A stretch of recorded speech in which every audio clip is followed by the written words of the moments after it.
আবার দুজন আমরা একই ফ্রেমে কেমন লাগতেছে? ভালো লাগছে, আমার তো ভীষণ ভালো লাগছে, আমার সারপ্রাইজ দিছে আজকে। ওয়াও। তো যাই হোক, আমি একটা কাজে আইছিলাম, সেটা না মেমের লোক দেখা না করলে হইতো না। কাছে আইসি মেমের লোক দেখা করতাম না।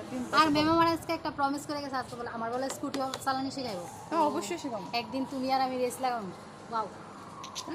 জীবনে কেউ থাকুক বা না থাকুক, हम दोनों एक साथ एक साथ है और रहेंगे हमेशा। भाड़ में जाए सब कुछ किसी की जरूरत नहीं हम दोनों के लिए।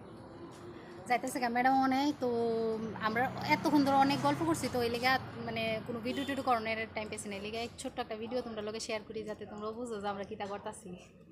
খুব মজা করছি, খুব ভালো লাগছে। মজা করছে না, মাইন্ডটাও ফ্রেশ কিচ্ছু খাইছে না, মিষ্টির দোকান তো তো তাই নিয়ে ডাইটিং করে তাই নিয়ে মিষ্টি ফিষ্টি খাইতো না কিচ্ছু। তো খাইছি, কিরা খাইছো? মিষ্টি খাইছি। আমারে খাওয়াইছো তুমি সব দিন? না আমি একটা মিষ্টি অর্ধেকটা খাইছি, একটা মিষ্টি হাফ হাফ করে দুটো মিলে খাইছি। বাট ম্যাম কিন্তু সুন্দর হয়েছে, এটা ম্যামকেও শুকাইছে না, আমার কাছে লাগতেছে অনেকটা শুকাইছে। তো কপালের এই জায়গাতে একটা রিঙ্কেল পড়ে আছে গা, আমার তো টেনশন হচ্ছে বুড়ার মতো রিঙ্কেল পড়তেছে আমার ইয়ানো। ও অ্যাকচুয়ালি না, এরকম না, এরকম তোমার মনের ভাবনা।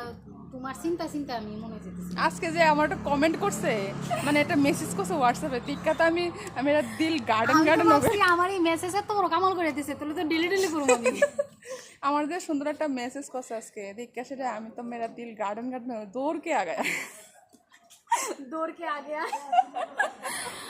চলো তো তোমরা ভালো থেকো আর আমরা ভালো থাকবো, আর এইভাবে আমরা সাথে জুড়ে থাকো, দেখতে পারো আমরা দুজনে একসাথে। দুজনের দেখবা, কমেন্ট করে জানাও আমরা কেমন লাগে। আর দুজনের চ্যানেলটা সাবস্ক্রাইব করে দেবো, মোমেন্টস অন পালবাড়ি মেয়ে, অবশ্যই পাশে থাকবে। ঠিক আছে, চলো বাই, টাটা।